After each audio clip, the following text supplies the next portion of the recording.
लोग मार्च 2020 का डिबेंचर का क्वेश्चन सॉल्व करेंगे। इससे पहले वाली वीडियो में 2023 जो सैम्पल पेपर है उसका पूरा डिबेंचर का क्वेश्चन डिस्कस कर दिया है, ठीक है। तो अगर आपने वो वीडियो नहीं देखी तो सबसे पहले उसको देखिए, फिर ये देखिए। तो ये जो क्वेश्चन नंबर 5 का ए पार्ट है ये डिबेंचर से था इन ईयर 2020 में, और ये 4 नंबर का क्वेश्चन है, ठीक है।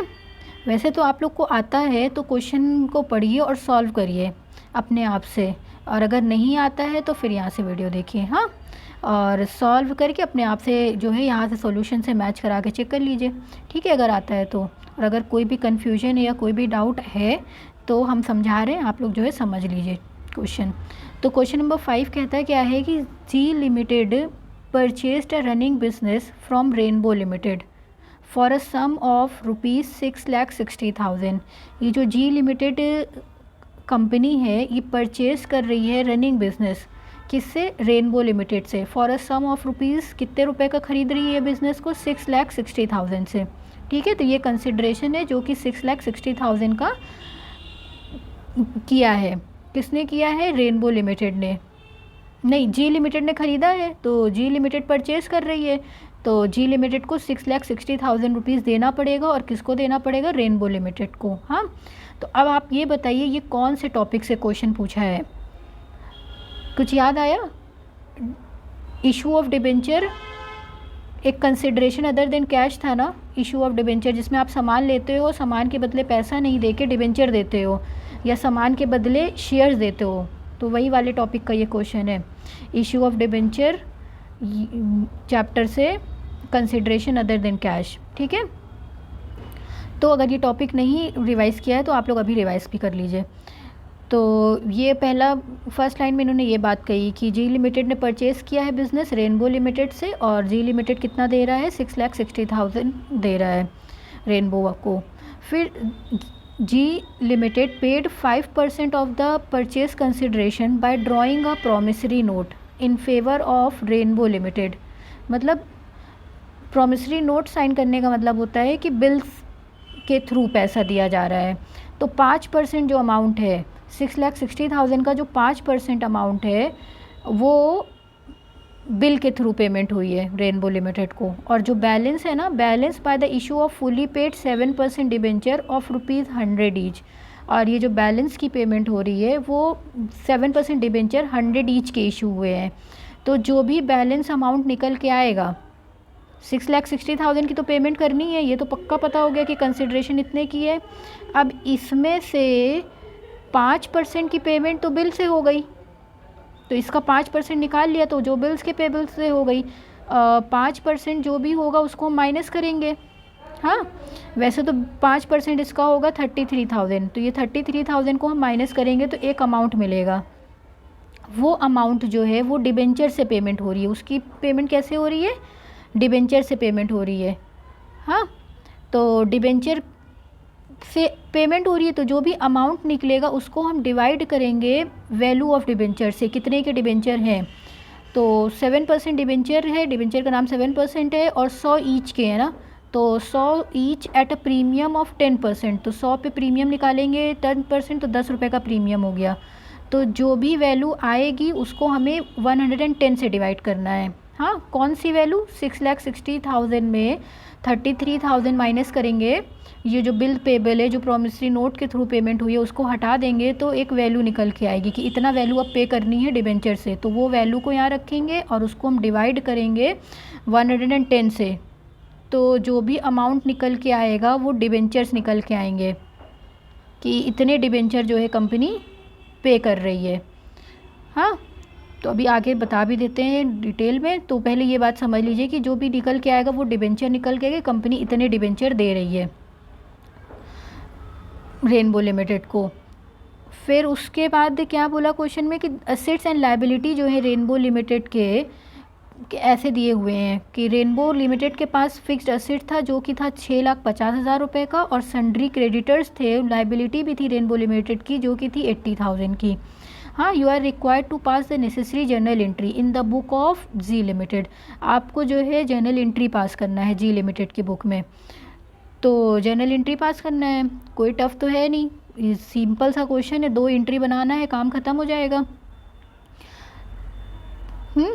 तो सबसे पहली एंट्री क्या बनेगी, असेट लेने की एंट्री बनती है। हाँ याद आ रहा है, asset account debited to vendor account होती है ना पहली entry, asset account debited to vendor account. Asset आया कंपनी के पास तो बढ़ा तो डेबिट किया, और वेंडर लाइबिलिटी है जिसको पे करना है, तो जब लाइबिलिटी बढ़ती है तो उसको हम क्रेडिट करते हैं, तो इसलिए इसको क्रेडिट कर दिया। मॉडर्न अकाउंटिंग रूल का ये पूरा लगा के asset account debit to vendor हो गया। फिर उसके बाद हमें अपनी लाइबिलिटी ख़त्म करनी है, तो वेंडर को पैसा देना है, तो वेंडर अकाउंट डेबिट हो जाएगा। लाइबिलिटी जब कम होती है तो डेबिट होती है, तो वेंडर अकाउंट डेबिट हो गया। 2 पेमेंट कैसे करनी है, डिबेंचर से पेमेंट करनी है, तो 8% डिबेंचर या 9% डिबेंचर, तो यहाँ पे क्वेश्चन में आपका 7% डिबेंचर था, तो 7% डिबेंचर अकाउंट। नरेशन अगर इसका लिखने को बोलेंगे तो पहला नरेशन क्या हो गया, असेट परचेस्ड, सबसे पहले कंपनी ने क्या कर लिया, असेट को ख़रीद लिया। और दूसरे टाइम में क्या किया, पेमेंट ऑफ असेट, असेट की पेमेंट कर दी, तो payment paid to vendor, narration लिख दिया पेड टू वेंडर, काम ख़त्म। तो ये 2 एंट्री बनती है बेसिक कॉन्सेप्चुअल अगर हम बात करें तो।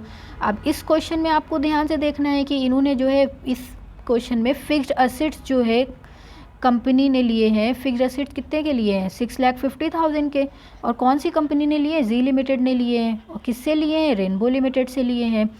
तो हम बुक किसकी बना रहे हैं, जो भी परचेज़र है जो ख़रीदने वाला है, तो journal of G limited, G limited की बुक बन रही है। के बाद फिक्स्ड असेट अकाउंट डेबिट हो गया। 2 सन्ड्री क्रेडिटर लिया है, क्रेडिटर लाइबिलिटी होती है तो लाइबिलिटी में लिखेंगे ना, तो 80,000 की लाइबिलिटी हो गई यहाँ पर। उसके बाद वेंडर का नाम लिखेंगे, asset account debited to vendor होता है, तो ये टू वेंडर कौन है, रेनबो लिमिटेड है, तो रेनबो का नाम लिख देंगे। अब रेनबो को हमने कितना कंसिड्रेशन दिया है, जो भी कंसिड्रेशन है वो यहाँ लिखेंगे। तो 6,60,000 रुपीज़ में ख़रीदा है, तो 6,60,000 यहाँ आ गया।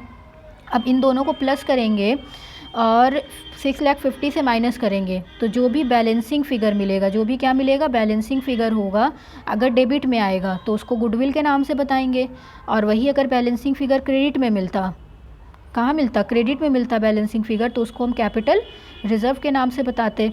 ठीक, तो यहाँ पर तो डेबिट में मिला है ना, तो डेबिट में मिला, गुडविल के नाम से बताएंगे, तो इन दोनों को प्लस करके 6,50,000 से माइनस करेंगे तो 90,000 का बैलेंसिंग फ़िगर आएगा, जो कि गुडविल अकाउंट लिखेंगे। आई होप ये फर्स्ट एंट्री आपको क्लियर हो गई होगी। हाँ स्टूडेंट्स, अगर कोई भी डाउट है तो आप पूछ सकते हैं कमेंट सेक्शन में। फिर उसके बाद सेकेंड एंट्री, पहली एंट्री तो बन गई asset account debited to vendor account की, हाँ, दूसरी वेंडर टू कैश या वेंडर टू डिबेंचर या वेंडर टू बिल्स पेबल, हम पैसा कैसे दे रहे हैं वेंडर को, अब हमें वो एंट्री बनानी है। तो वेंडर कौन है यहाँ पर, बेचने वाला कौन है, रेनबो लिमिटेड है, तो रेनबो लिमिटेड का नाम लिखा, rainbow limited to bills payable, उसने बिल पे किया था ना, यहाँ पे 5% का अमाउंट कैसे दिया था, 6,60,000 का बिल के थ्रू, तो 5 6 30, 5 से 30, 33,000 ये यहाँ पे लिख दिया।